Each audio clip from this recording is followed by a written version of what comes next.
Hello, and welcome to this week's Letter to Past Self, where I'm going to be talking about my transferable skills meeting and what I've learned from it. So, what happened in my TSSK meeting is that I discussed of what I've done well and what I need to be improving to improve my soft skills. And we discovered mostly that I really need to uh, be more helpful in my time management, and that will fix all of my other areas that I have problems with. I'm very well.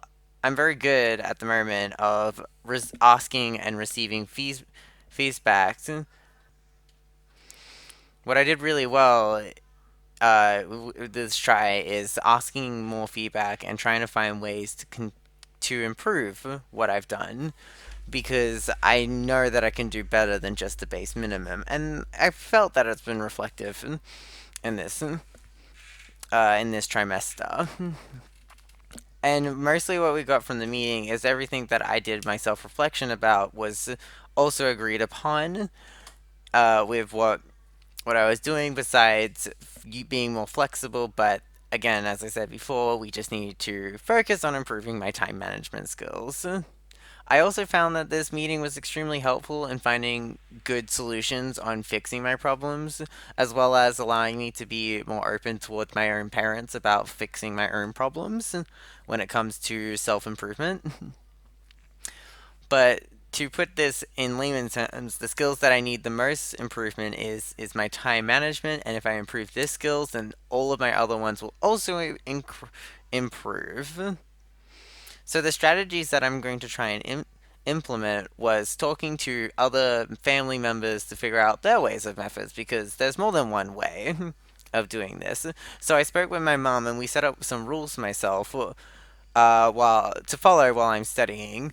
And these rules are phone to be put on do not disturb mode, iPad must be always outside the room, and social media must be turned off. These are the rules that we've both agreed upon because these are the areas in which I find myself to be the most distracted, as my phone being the biggest one, but is required of me to have it so that I can spell correctly. There are other methods that I'm willing to try, such as Otter, but that's going to be later. For the iPad, I just love watching TV, videos, YouTube all the time, and the iPad is very accessible and I can just move it around, which is why it's bad and which is why it's kicked out of the room. For social media being turned off, it allows me to focus on what my conversations need to be going and where my attention needs to be at. Because at the moment, even though it is important for me to be on Twitter to be promoting my own work and trying to build a community that respects my work, it is also important to know that I don't have to be on there 24/7, just needing to be there to update myself on what is happening in the community and then what I'm able to contribute to the community. But while I'm in my study room, needs to be off so then I can be focused onto this. These are the rules that have been plastered onto my wall. There, we've got a piece of paper. We wrote down all three, and I can see it right now as I turn my head right, and I can see it all the times. There's also a few more things that we set up as well to help communicate to my family while I'm studying, so that they know not to distract me. We put up a sign in front of my door that I can turn over to tell my family if I'm working on assessment work or I'm on downtime and I'm just focusing on myself and also de-stressing, which would be like playing games. The reason is that my parents never really knew when they could disturb me because I would often be doing we often be in meetings and they'll come in and be like having a full conversation with me and I'll be like, Mom, I'm sorry, I'm in a meeting with other people discussing about game ideas and this is important. And she felt that that I didn't communicate very well about my own time schedule and my availability. So she thought that this is a way into improving that with others that I live with, which is really, really nice and really cool. Uh, there is also a strategy where I'm going to spend 1 hour of doing work and then get 15 minutes time to do anything. And the rule is that anytime I'm using my free time, it has to be outside the room so that I make sure my brain says that this is a work environment. This is my work room. I come in here to do work, not to muck around and watch anything. The goal here is to try and make my workroom into a workroom instead of a chill and relax and do nothing room. It's my objective to make this so that I can just hop in here and just spend times being smart about what I'm working on and not stressed and panic about getting things rushed. How accessible has these strategies been?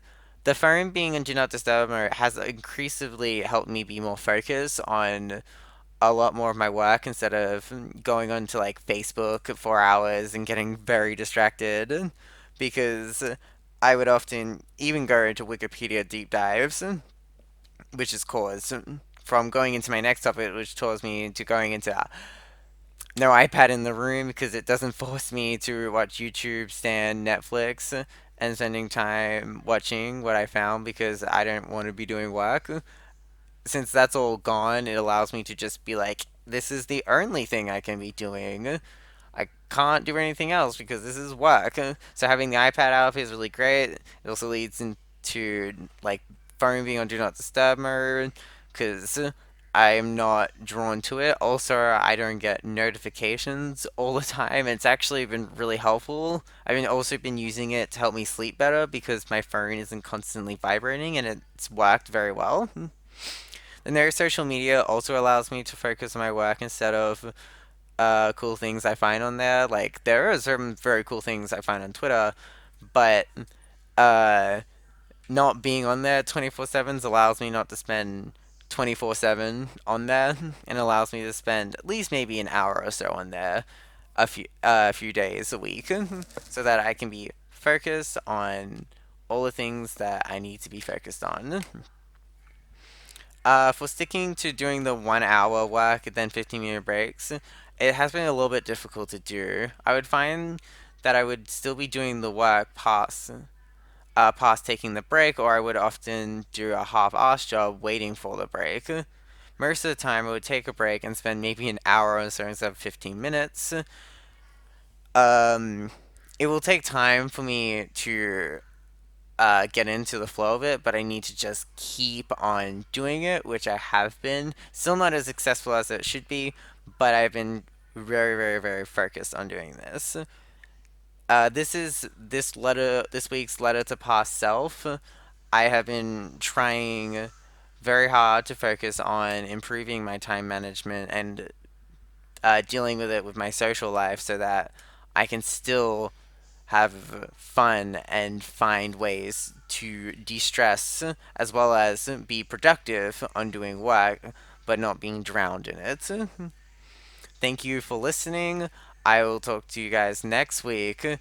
Just kidding, probably the next video about my next thing. Goodbye.